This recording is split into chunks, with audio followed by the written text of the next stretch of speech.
বৈষ্ণবগণ জগতে বিচরণ করছেন, যাদেরকে দর্শন করলেই জগতের জীবের মঙ্গল, যাদের সেবা করলেই ভক্তি রাজ্যে প্রবেশ করতে পারে, তারা কৃষ্ণ প্রেমের মহাজন। তুমি কৃষ্ণ দিলেও দিতে পারো। তাই রকম প্রেমের ভান্ডার, ভক্তির ভান্ডার নিয়ে বৈষ্ণবগণ এই জগতে বিচরণ করছে। তাই তাদের সেবা পূজা করলে, তাদের কীর্তনাদি করলে, তাই বলছেন যে কৃষ্ণ প্রেম। অতএব যে মূল কথা থেকে আমরা এতটা চলে এলাম যে ভক্তগণের মূল উদ্দেশ্য হচ্ছেন কৃষ্ণ প্রেম। অতএব সেই চৈতন্য চরিতামৃত গ্রন্থে প্রেমরূপ বৃক্ষের বর্ণনা করতে গিয়ে বলছেন কৃষ্ণদাস কবিরাজ গোস্বামীপাদ, যে প্রেম বৃক্ষের মূল যেটা, মানে যাতে মূল শিকড় বলা হয় যাকে, সেই মূল শিকড়ই হচ্ছেন মাধবেন্দ্র পরিবার, যার মূল কাণ্ড মহাপ্রভু, তার দুই শাখা নিত্যানন্দ অদ্বৈত। কিন্তু সেই বৃক্ষের মূল যেটা, মূল শিকড় যাকে বলা হয়, যেখান থেকে সমস্ত কিছু শোষণ করেই তো এই বৃক্ষের এত পরিণতি, অতএব সেইটাই হচ্ছে না মাধবেন্দ্র পরিবার। আজ থেকে মহাপ্রভু 540 বৎসর পূর্বে নদিয়া ধামে শ্রী মায়াপুরে তিনি আবির্ভূত হয়েছিলেন। তারও প্রায় 70-80 বছর পূর্বে মাধবেন্দ্র পরিপাদ তিনি আবির্ভূত হয়ে তিনি কি করেছিলেন, সমস্ত তিথি তীর্থ পর্যটন করতে করতে সে বৃন্দাবন ধামে গমন করলেন। বৃন্দাবন ধামে গিয়ে তিনি গিরিরাজ গোবর্ধন পরিক্রমা করে গোবিন্দ কুণ্ডের সন্নিকটে একটি বৃক্ষতলায় বসে নাম জপ করছেন। তিনি একটি ব্রত ধারণ করেছিলেন। কি ব্রত ধারণ করেছিলেন? তিনি অযাচিত বৃত্তি জীবন ধারণ করেছিলেন। অযাচিত বৃত্তি মানে কি? যারা ভগবত ভক্ত, যারা কোনো জীবিকার জন্য চাষাবাদী বা বাণিজ্য আদি এসব না করে যারা অকিঞ্চন বা নিষ্কিঞ্চন ভক্ত হয়ে ভগবানের ভজন করেন, তারা 5 প্রকার ভিক্ষার দ্বারা ভগবত সেবা নির্বাহ করেন। মাধুকরং সংক্লিপ্তং প্রাক্প্রণীতম অযাচিতং তৎকালিকো প্রপন্নঞ্চ ভোক্সং পঞ্চবিধম স্মিতম। এই 5 প্রকার ভিক্ষাবৃত্তির দ্বারা তারা ভগবত সেবা আদি করেন এবং নিজের জীবিকা নির্বাহ করেন। তো সেই মাধবেন্দ্র পরিপাদ তিনি অযাচিত বৃত্তি ধারণ করেছিলেন। অযাচিত মানে কারো কাছে তিনি কিছু চাইবেন না। অযাচিত ভাবে কেউ যদি কিছু তিনাকে দান করেন তবেই তিনি গ্রহণ করবেন, তা না হলে তিনি কিছুই গ্রহণ করেন না। এরকম কঠোর তপস্যা, কঠোর একজন আমরা অধ্যয়ন করলে জানতে পারি।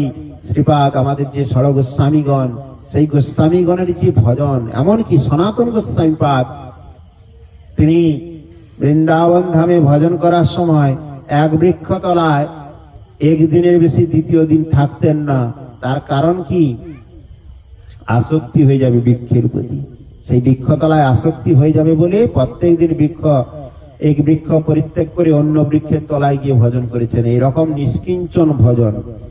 আর আমরা তো গীতার সংসার নিয়ে পড়েছি, যেখানে ভগবানের সেবা বলে সেবা রাজ্যের চাতুরতা দেখিয়ে ওই প্রভুপাদের ভাষায় গীতার সংসার। তো যাই হোক, সেই মাধবেন্দ্র পরিপাদ অযাচিত বৃত্তি ধারণ করেছেন, তাই তিনি বসে বসে নাম করছেন। এদিকে সন্ধ্যা হয়ে আসছে, গোধূলি সময় উপস্থিত। তো সে সময় পর্যন্ত তিনি কিছু আহার আদি গ্রহণ করেন না, একনিষ্ঠ ভাবে ভগবানের নাম করতেছেন। ঠিক সেই সময় এক বালক, খুব সুন্দর মোহন স্বরূপ, এমনিতেই সমগ্র জীবের কাছে ফুল এবং বালক দুটো খুব প্রিয়। এই দুজনকে যারা ভালোবাসে না তারা মানুষ বলে পরিগণিত হয় না। কারণ সবাইরই ফুল অপছন্দ ব্যক্তি কেউ নেই। ফুলকে সবাই এবং বালক এদেরকেও পছন্দ করে। তো তার সেই যে বালক, তিনি খুব আস্তে আস্তে থুবুক থুবুক করে হাঁটতে হাঁটতে মাধবেন্দ্র পরিপাদের কাছে এসে একটি দুগ্ধের ভাণ্ড নিয়ে এসছেন। আর ওই দুগ্ধ ভাণ্ডটা দিয়ে বলছেন, নাও গোসাই, এটা তুমি গ্রহণ করো। তুমি কিছু খাও না কেন? মেঘে খেতে পারো না? মাধবেন্দ্র পুরীপাদকে বলছেন, তুমি মেঘে খেতে পারো না? না, আমি যে খাইনি তুমি জানলে কি করি? ভগবানের চাতুরতা আর ভক্তেরও চাতুরতা। ভক্ত বলছেন, আমি যে খাইনি তুমি জানলে কি করে? না, ওই তো গোবিন্দ কুণ্ডে আমার মা জল আনতে এসেছিল, জল আনতে এসে যতবার এসছে ততবারই দেখছে তুমি বৃক্ষতলায় বসে ভগবানের নাম করছো, তো তুমি তো খাওয়ার আদি কোথাও খাওনি। তাই মা আমাকে এই দুগ্ধ ভাণ্ডটা দিয়ে পাঠালো, দুগ্ধ খাও, খেয়ে ভাণ্ডটা রাখো, আমি পরে এসে নিয়ে যাব। শুনো, আমার এইখানে কেউ কিন্তু অভুক্ত অবস্থায় আমি কাউকে রাখি না। ভগবান এত সুন্দর ভাবে মধুর বচনের দ্বারা বুঝাচ্ছেন, কিন্তু যোগমায়া প্রভাব, কারণ ভগবানের লীলা পুষ্টি, ভগবানের ধাম পুষ্টি সবটাই যোগমায়ার কাজ।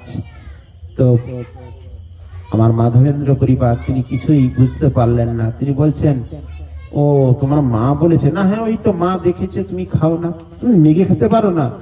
এইরকম ভাবে কথোপকথন করে সেই বালক সুন্দরভাবে চলে গেলেন।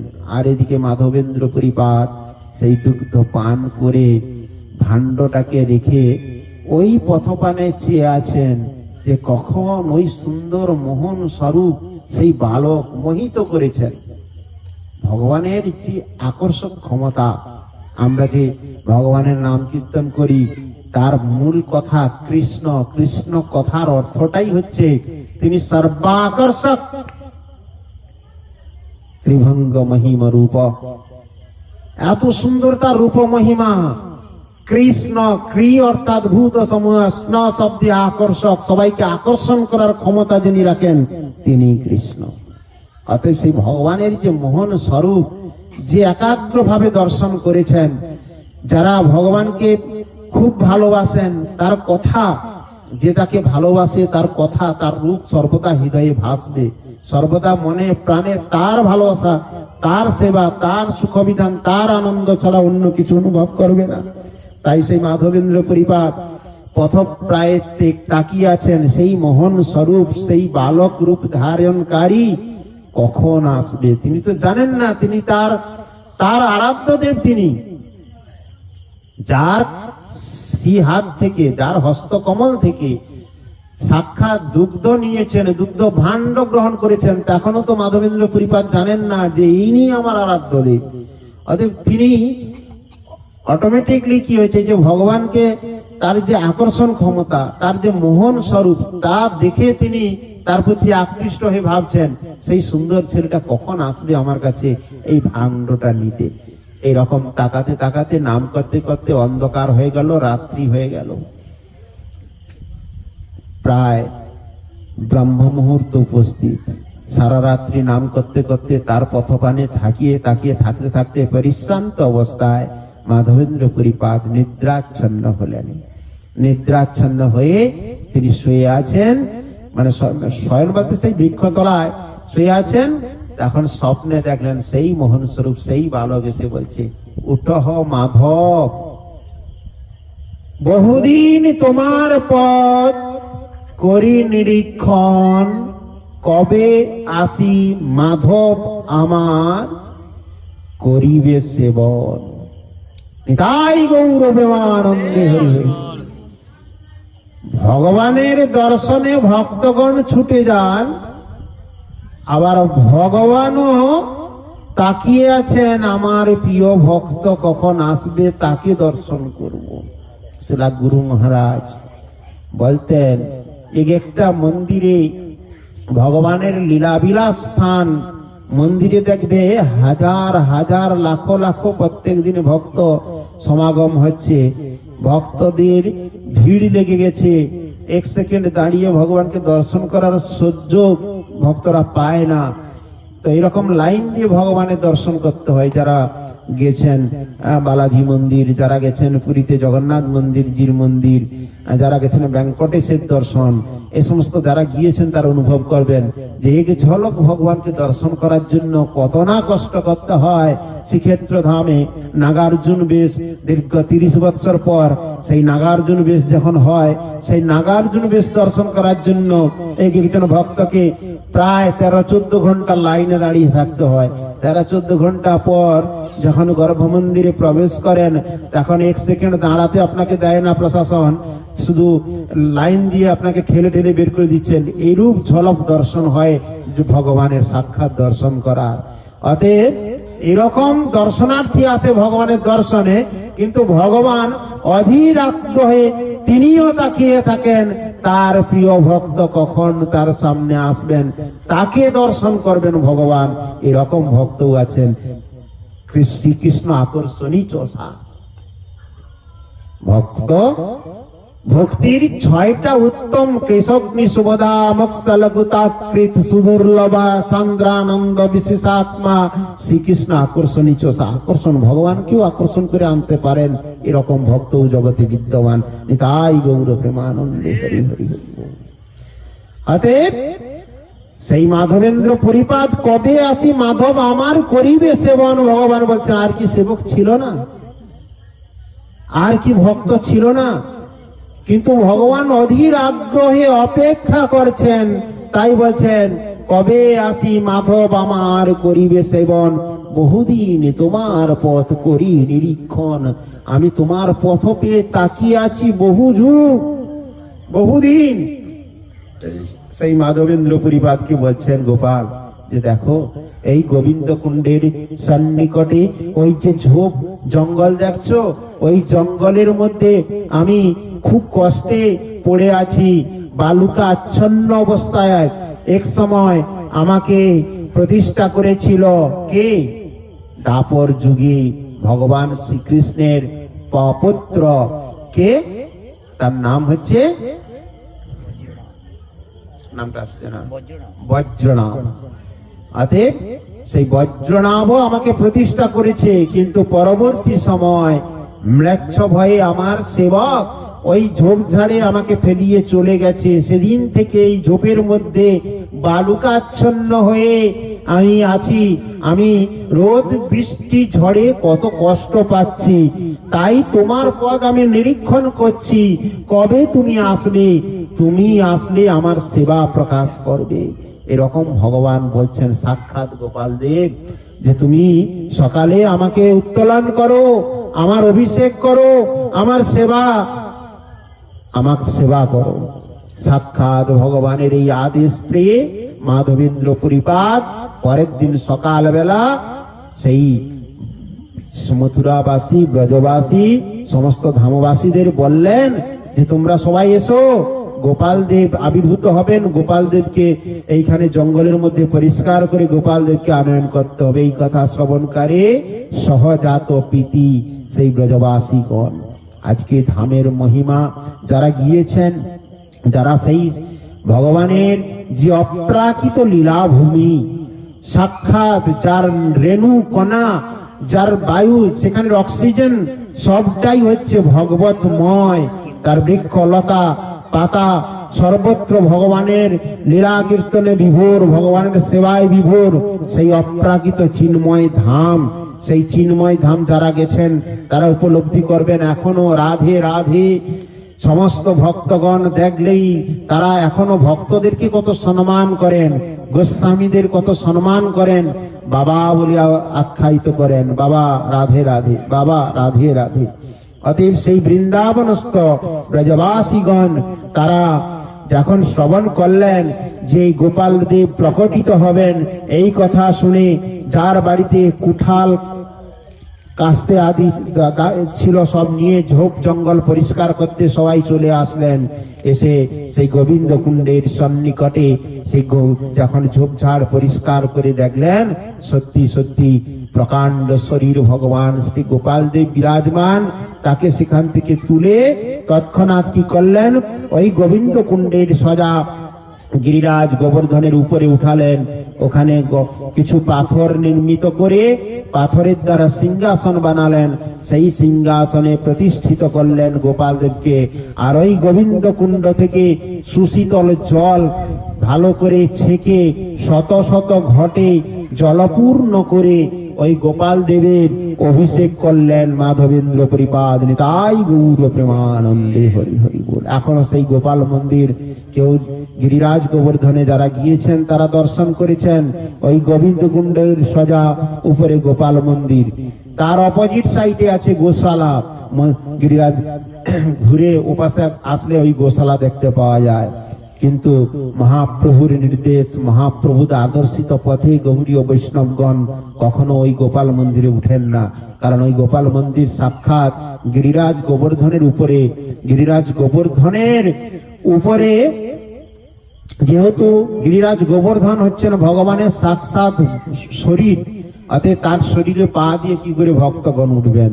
তাই অনেকে যারা বিশেষ করে মহাপ্রভুর প্রদর্শিত পথে যে সমস্ত গৌড়ীয় বৈষ্ণবগণ তারা ওই গোপাল মন্দিরের ওখানে উঠেন না, কিন্তু গোপাল দেবের দর্শন করেন। তার কথা আমি পরে বলছি।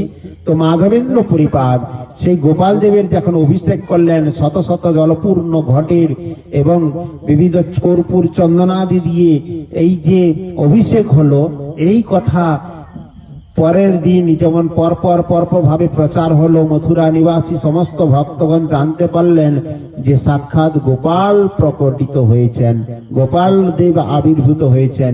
এই কথা শ্রবণ করে সমস্ত ভক্তগণ গোপাল দেবের যারা দর্শনে আসছেন তারা কি হয়, ভগবানের দর্শনে ভক্তগণ আসলে কি করেন? খালি হাতে আসে? ভেট সামগ্রী নিয়ে আসে। যার বাড়িতে যা আছে, ঘৃত, দধি, মাখন, ছানা, বিবিধ আটা, চাল আদি এ সমস্ত কিছু আনতে সবাই আনতে আছেন। সেই আনাতে কি হয়েছে, মাধবেন্দ্র পরিপাদ এখন বললে এত ভোগ সামগ্রী আসছে, ভগবানের সেবার উপকরণ আসছে, তিনি তৎক্ষণাৎ সেইগুলো দিয়ে অন্ন ব্যঞ্জন আদি, এখানে চৈতন্য চরিতামৃতে উল্লেখিত আছে, অন্ন রাঁধছেন 10 জন, রুটি রাঁধছেন 12-13 জন, সবজি স্যুপ, বিবিধ স্যুপ আদি বহু লোক। এত লোক রান্না করার পর সেইগুলো যখন ভগবানের ভোগের জন্য নিবেদন করা হয়, কি হয়েছিল? কূট হয়ে গিয়েছিল, একটা অন্নের কূট। অন্নকূট মহোৎসব হয় না?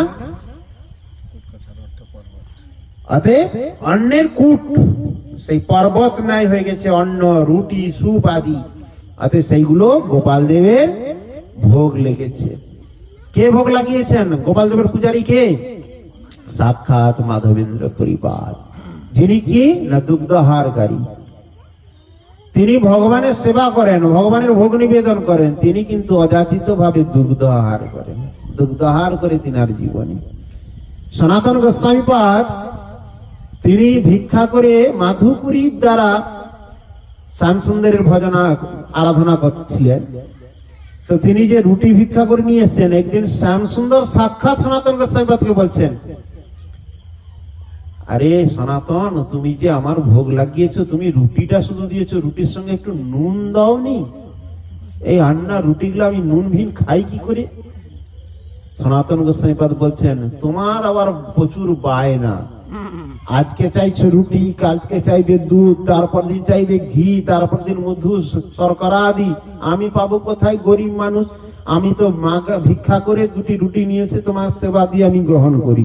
তা আমি অকিঞ্চন ভক্ত, আমি আপনার সেবা করি, আমি পারবো না, তুমি যেখানে যাবে যাও, তুমি সেবা। এরকম ভগবানের ভক্তি, ভক্তির দ্বারা বন্ধন করে রাখছেন। অতএব একটু ভগবান সনাতন গোস্বামীর কাছে বলছে যে তুমি আমাকে রুটি ভোগ লাগাচ্ছ, একটু নুন দিতে পারো না? তো তার উত্তরে সনাতন গোস্বামীপাদ বলছেন, তুমি আজকে বায়না বেড়েই যাচ্ছে তোমার, আজকে চাইছো রুটি নুন, কালকে অন্য কিছু চাইবে। দেখুন এরকম এতটা প্রীতি, এতটা ভালোবাসা, এতটা প্রেম। তো সেই মাধবেন্দ্র পরিপাদ তিনি যে এই সমস্ত অন্ন ব্যঞ্জন আদি, এই কূট পর্বত সমান সমস্ত ভোগ লাগিয়েছেন, ভোগ লাগিয়ে কি করছেন, হঠাৎ দেখলেন সব ফাঁকা হয়ে গেছে, ভগবান সব গ্রহণ করে নিচ্ছেন। বহুদিনের ক্ষুধায় গোপাল খাইল সকল, এত পর্বত নেই অন্ন সবজি ব্যঞ্জনাদি, রুটির স্তূপ আদি সবই ভগবান গ্রহণ করে নিয়েছেন। মাধবেন্দ্র পরিপাদ তিনি সেই পাথরের নির্মিত মন্দিরের ভিতরে এই দর্শন করে তিনি আনন্দ উদ্দীপিত হলেন। আনন্দে খুব উৎসাহিত হলেন। আবার মনে মনে চিন্তা করছেন, হে গোপাল, তুমি তো গ্রহণ করেছো, তোমার সেবার জন্য তো সব, কিন্তু বাইরে যে তোমার ভক্তগণ অপেক্ষা করছে, যারা এই দ্রব্য সামগ্রী আদি এনেছেন, তাদেরকে আমি কি দিব? তাই গৌর প্রেমানন্দে হরি হরি বল। এই কথা মনে মনে যখন করছেন, ভগবান তখনই তার সমস্ত দ্বিগুণ করে দিলেন। অদ্যাপিও অন্নকূট মহোৎসব হয়, সেই কার্তিক মাসে অন্নকূট মহোৎসব এখনো চলছে। যদিও এটা কলিযুগের অন্নকূট, কিন্তু দাপর যুগের অন্নকূট গিরিরাজ গোবর্ধনের সামনে ভগবান শ্রীকৃষ্ণ স্বয়ং করেছিলেন। তো যাই হোক, সেই মাধবেন্দ্র পরিপাত এইরকম পরপর 3 দিনেও এই সামগ্রী শেষ হয়নি। 3 দিন ধরে এই অন্নকূট মহোৎসব চলছিল। তো তারপর মথুরার যিনি রাজা, তিনি কি করলেন না, ওই পাথর দ্বারা মন্দির নির্মাণ করে দিলেন এবং কয়েক সহস্র গাভী দান করলেন গোপালের সেবার জন্য। সেই গাভী যখন দান করলেন, অতএব সে গোমাতাদের থাকার জন্য একটি গোশালা নির্মাণ করলেন। অদ্যাবধি সেই গোশালা কিন্তু বিরাজমান। যারা গিরিরাজ গোবর্ধন পরিক্রমা করেছেন, তারা গোবিন্দ কুণ্ডের অপোজিট সাইড যখন ঘুরে ওই মুখমণ্ডল গোবর্ধনের যাওয়ার পূর্বে ওই গোশালা পেরিয়ে আমাদের যেতে হয়। তো অতএব গোশালা এখনো বিদ্যমান, সেই গোশালা।